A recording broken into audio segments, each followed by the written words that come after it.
ఈ జగత్తుకు ఏమైంది?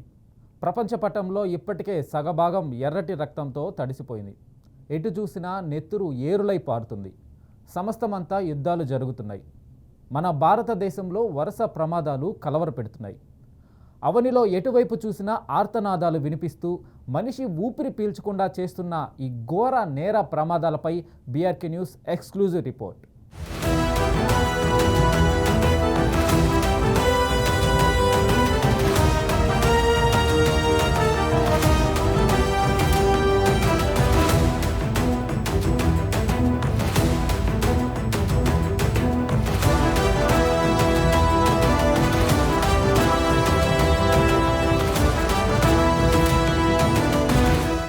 ప్రపంచంలో సగానికి పైగా దేశాలు యుద్ధాల పేరుతో కొట్టుకుచస్తున్నాయి.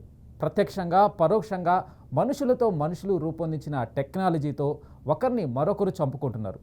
ముఖ్యంగా ఇజ్రాయెల్, పాలస్తీనా, Ukraine, Syria, Iran, China, US ప్రాంతాల్లో ఘర్షణలు కొనసాగుతూనే ఉన్నాయి. ఆఫ్ఘనిస్తాన్లో తాలిబన్ల పాలన కారణంగా ఆర్థిక ఇబ్బందులు, సాయుధ సమూహాల మధ్య ఘర్షణలు నెలకొని మానవతా పరిస్థితులు మరింత దిగజారుతున్నాయి.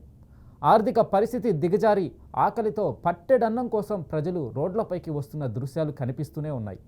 అసలు ఎందుకు ఈ పరిస్థితి వచ్చింది? ఎవరి సిచ్యువేషన్కి కారణం?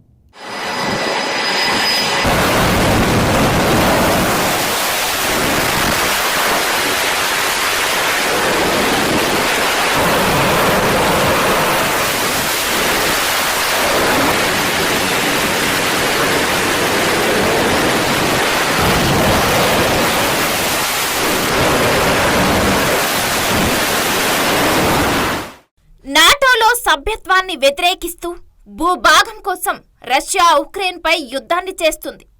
ఇందుకోసం మారణహోమాన్ని సృష్టిస్తుంది. ఎప్పుడో 2014లో క్రిమియాను స్వాధీనం చేసుకోవడంతో ప్రారంభమైన యుద్ధం నేటికి కొనసాగుతూనే ఉంది. ఈ మరణ మృదంగాన్ని ఆపడానికి కొన్ని దేశాలు ప్రయత్నించినప్పటికీ ఎలాంటి ఫలితం లేకుండా పోయింది. Дорогі українці, українки, зараз в Харкові надають допомогу людям, які були поранені російськими бомбами. Це був жорстокий удар по місту просто посеред дня. І фактично всю цю добу вони б'ють по нашому місту Харків. Минулої ночі по Харкову був масований удар дронів, тепер авіабомби. Десятки людей за добу постраждали. На жаль, є загиблі. Мої співчуття рідним та близьким. І хто б там що не казав, це російські удари не у відповідь, а на знищення, цілковитого знищення життя. Вони хочуть цього. І в абсолютно всіх містах, селах, на окупованій території справді видно, що означає прихід Росії. Єдине, про що піклуються окупанти, це про військову інфраструктуру та про свою можливість вивести з України все цінне.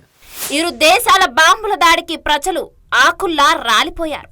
శిథిలాల కింద చిన్నారులు ఇరుక్కొని వారు చేయని తప్పుకు ప్రాణాలు కోల్పోతున్నారు. తుపాకీ గుండ్లు దోసుకొస్తుంటే తప్పించుకోలేక పారిపోవడానికి సమయం దొరకక వృద్ధులు, యువతీ యువకులు కాలం చేస్తున్నారు.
ఇరాన్పై ఇజ్రాయెల్ దండయాత్ర చేస్తుంది.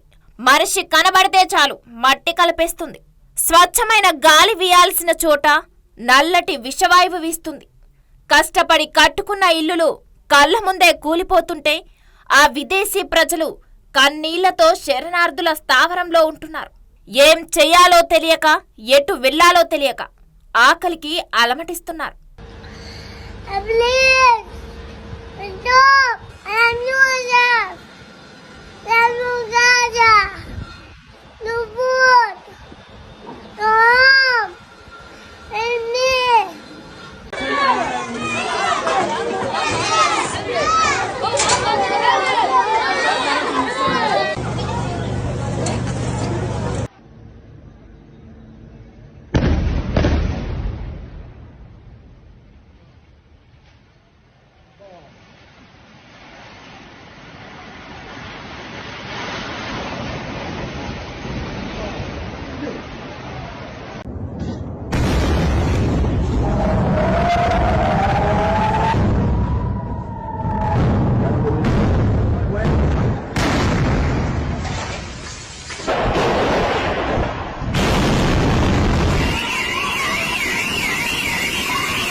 ఇజ్రాయెల్తో పాటు ప్రపంచానికి ముప్పు కలిగించే అణ్వాయుధాలను ఇరాన్ ప్రభుత్వం తయారు చేయడానికి మేం అనుమతించలేమంటూ క్షిపణి స్థావరాలను లక్ష్యంగా చేసుకుని బాంబుల వర్షం కురిపిస్తుంది. చైనా, అమెరికాల మధ్య యుద్ధం జరగకపోయినా వారి సంబంధాలు మాత్రం అత్యంత ప్రమాదకరంగా ఉన్నాయి. చైనా, యుఎస్ మధ్య వాణిజ్య యుద్ధాలు 2018లో ప్రారంభమయ్యాయి. అధ్యక్షులు డొనాల్డ్ ట్రంప్ చైనా వస్తువులపై సుంకాలు విధించారు. దీనికి చైనా ప్రతిస్పందించింది. తమ దేశ వస్తువులపైనే సుంకాలు విధిస్తారా అంటూ అగ్రరాజ్యం సరుకులపై అధికంగా ట్యాక్సులు విధించి సవాల్కు ప్రతి సవాల్ విసిరింది. దీంతో రెండు దేశాల మధ్య ప్రత్యక్షంగా సమరం జరగకపోయినా పరోక్షంగా మాత్రం ఒకరినొకరు కొట్టుకునే కోపంతో ఉన్నారు.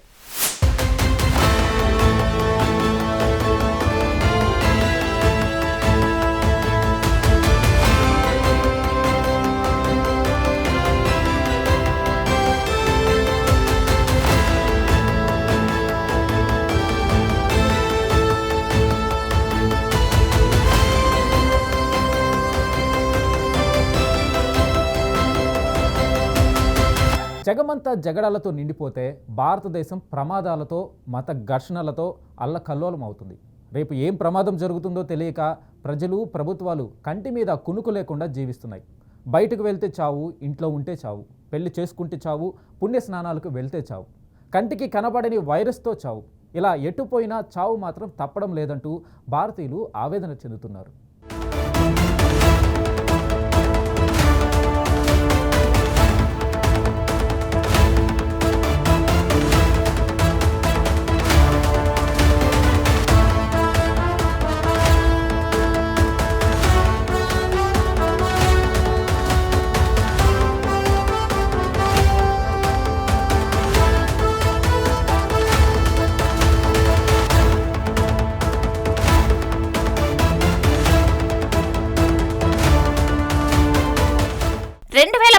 నుంచి ఇప్పటి వరకు భారతీయులు ప్రశాంతంగా ఊపిరి పీల్చుకోలేదంటే కొంచెం అతిశయోక్తి లేదు.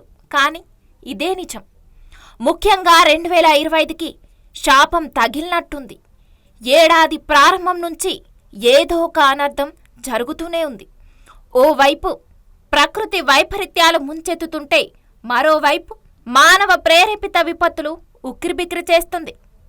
కుంభమేళ తొక్కిసలాట, పహల్గామ్ ఉగ్రదాడి, అహ్మదాబాద్లో ఎయిర్ ఇండియా ప్రమాదం, కరోనా, ఆర్సీబీ తొక్కిసలాట, రైల్వే ప్రమాదాలు ఈ ఏడాదిని మరింత విషాదమయం చేశాయి.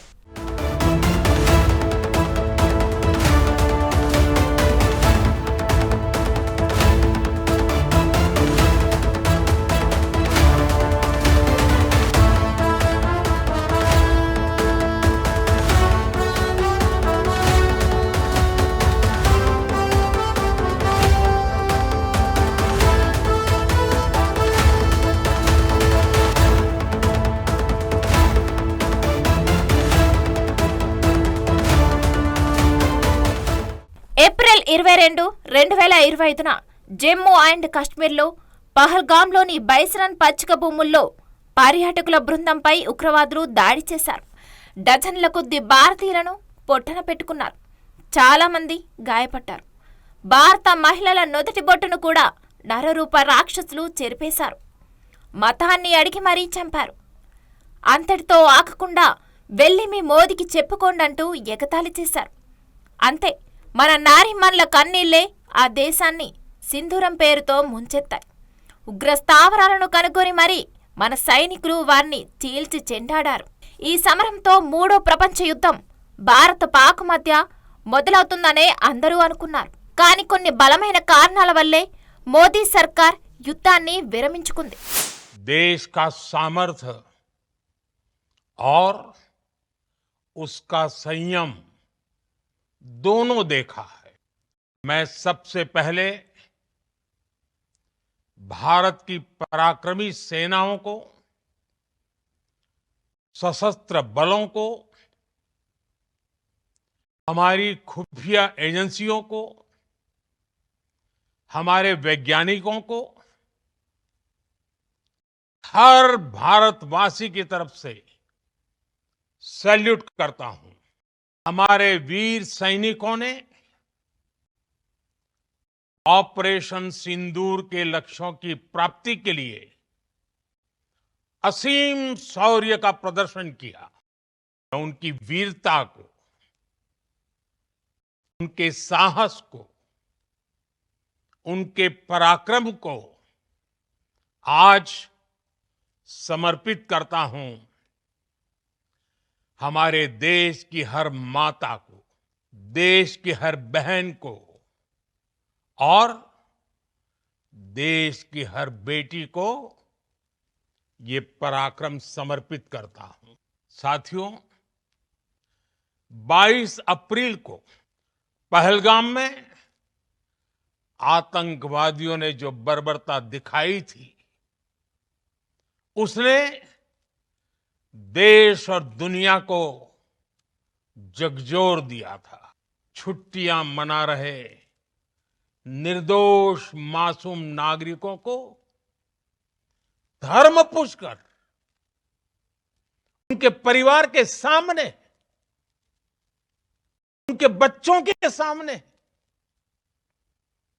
बेरहमी से मार डालना. తొక్కిసలాటలు. ఈ సంవత్సరం తొక్కిసలాటల వల్ల వందలాది మంది మరణించారు. మహాకుంభమేళా సమయంలో తొక్కిసలాటలో 82 మంది భక్తులు ప్రాణాలు కోల్పోయారు. వేలాది మంది గాయాల పాలయ్యారు.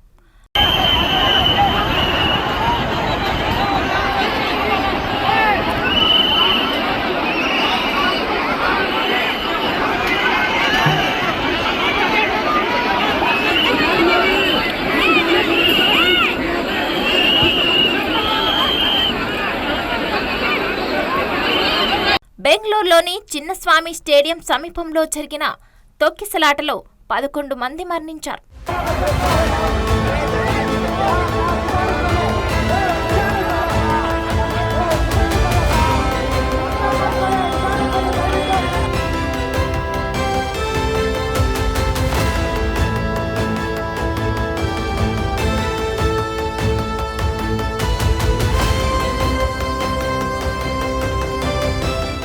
ఫిబ్రవరి 15న ఢిల్లీ రైల్వే స్టేషన్లో రైలు ప్రకటనపై గందరగోళం కారణంగా తొక్కిసలాట జరిగి 18 మంది మరణించారు. ఇవే కాకుండా చిన్న చిన్న ప్రమాదాల్లో చాలా మంది అమాయకులు ప్రాణాలు కోల్పోయారు. ఈ ఏడాదిలో జరిగిన అత్యంత భయంకరమైన ప్రమాదం అహ్మదాబాద్లో ఎయిర్ ఇండియా ప్రమాదం. జూన్ 12 మధ్యాహ్నం గుజరాత్లోని అహ్మదాబాద్లో ఎయిర్ ఇండియా ప్రయాణికుల విమానం AI-171 బోయింగ్ డ్రీమ్ లైనర్ 7878 కుప్పకూలిపోయింది. మధ్యాహ్నం అహ్మదాబాద్ నుంచి టేకాఫ్ తీసుకున్న వెంటనే కూలిపోయింది. ప్రమాద సమయంలో 242 మంది ప్రయాణికులు విమానంలో ఉన్నారు. ఈ ఘటనలో ఒక్కరు మినహా మిగిలిన వారంతా దుర్మరణం చెందారు. ప్రయాణికులే కాదు, విమానం కూలిన భవనంలో ఉన్న 24 మంది కూడా మరణించారు.